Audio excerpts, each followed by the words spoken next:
we just talked about brand positioning, which is the strategic part of brand positioning. And if you really think about brands, you'll realize that although you know some great, crisp brands, it's very hard to get to that positioning.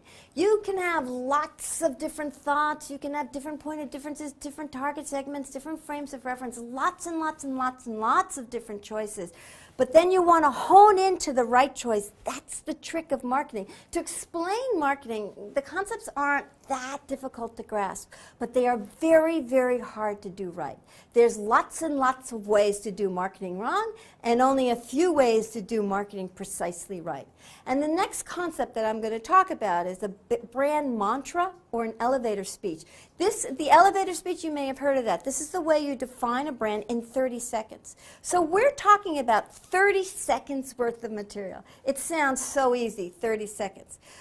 But the truth of the matter is, to get the right critical 30 seconds, the right brand mantra, that takes lots and lots of analysis and a lot of wrong turns and a lot of wrong ways. If you come up with a brand mantra right away or an elevator speech right away, maybe you're lucky, but chances are you haven't given it enough thought. You really do need to think about lots of the different positionings.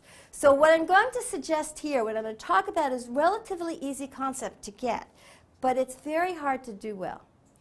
So let me tell you where we want to end up, and I'll talk about how we get to it. We want to end up with a 30-second speech, as I said, the elevator speech, or a brand mantra, and a brand mantra may be 3 words.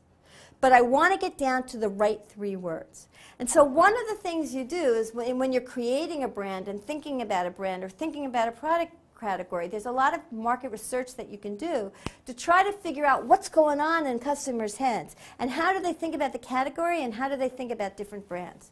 And one way you can think about it, in order to figure out again what's the essence of the brand, what's the brand mantra, is to develop what's called a mental map.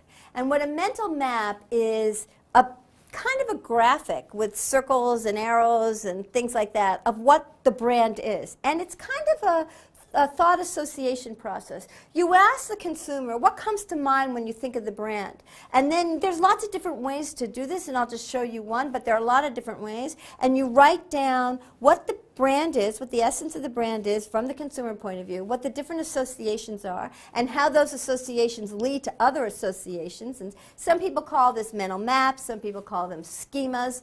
And there's a lot of different techniques you can do in these mental maps. The size of the circle can be how often that association is named by different people. The lines that connect one circle to another circle can be the strength of those associations. But essentially what you're developing is, sometimes it's called a semantic associative network or a mental map.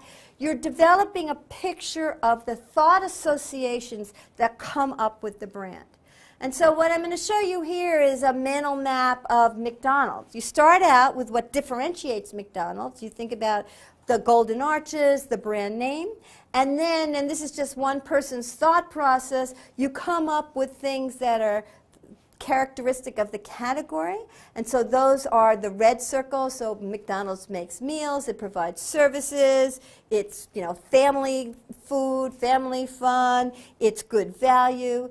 And then the yellow circles here are the associations with each one of these points of parity, actually, frame of reference characteristics that are unique to McDonald's. So McDonald's has certain meals. What are the meals that McDonald's has? Well, it gives hamburgers, it has breakfast, it has fries. What are the brands associated with those meals? Egg McMuffin, a Big Mac. What's the quality? Well, it's always consistent, it's fresh, it's good tasting. This is one example of a mental map. There's lots of other ones that you can come up with. But you can see the idea here is that you have circles and lines that connect these associations. You can do this in a lot of different ways. You can do it, the closest ones to the core are the ones that are top of mind, that come up first. The ones that are further away, come up after a time. And so there are a lot of things. But what I'm trying to get here is all of the thought associations that come up with a brand. And then what you want to do is do this over several customers and do it in market research stages several different ways. And essentially you want to take all these different abstract phrases and concepts that are out there and figure out which are the most important, maybe 5 to 10, which are the very most important.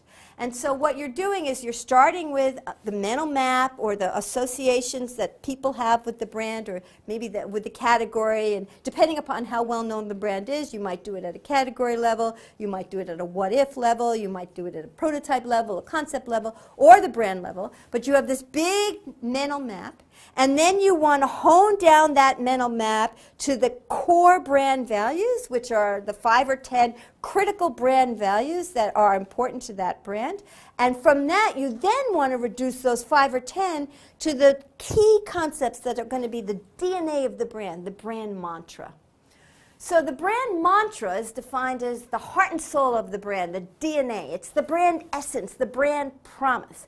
And it's again, goes back to that elevator speech. It's just really what people think of as the core of the brand. It's very important to know this brand mantra, because everything you do within this brand mantra, all your products that you come out with, all your new products, all your advertising, has to all fit within the essence. The customer's going to know the brand mantra. The employees are going to know the brand mantra.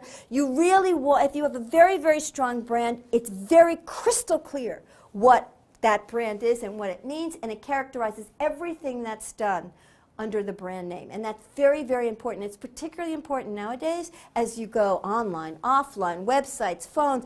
Your brand is on lots of different things, and you really want to make sure that the heart and the soul of the brand is consistent across all of these different media, these different platforms, these different products. So what is the essence of the brand mantra? It has 3 basic parts. One part is the brand function. It describes the nature of the product or service. It describes the type of experiences, the benefits that the brand provides. Then there's a descriptive modifier that further classifies or clarifies the nature of what the brand is delivering. And then there's an emotional qualifier that kind of explains exactly what those benefits are and in what way the brand delivers on those. So it's probably easiest to give you some examples. Before I do that, though, let me just say again what the brand mantra is used for. It's used internally to guide decisions. I think I already mentioned this. It's what the brand should and should not be. By the way, that's a very important idea.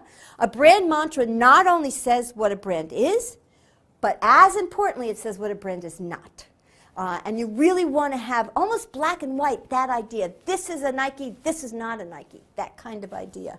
And it communicates the boundaries of the brand. It has to be short, simple, and it should be inspirational. So now we have the examples. These are very famous ones. Nike, they're global brands. Nike, Disney, McDonald's. So Nike is authentic, athletic performance. Just do it, be real, you know, that's authentic. It's very much an athletic brand. It's not just shoes, it's clothing. But when you think of Nike, you think about athletic, and it's about performance, the technique or the ability to, again, just do it, that kind of notion.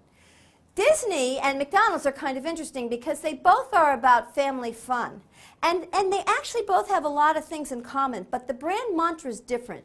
Disney is about entertainment. Now, that is not to say that Disney doesn't have food. Disney sells quite a bit of food at their parks and in different places that they have. But when you think Disney, you think fun, family, entertainment. And even the food comes within that brand mantra of Disney, of entertainment.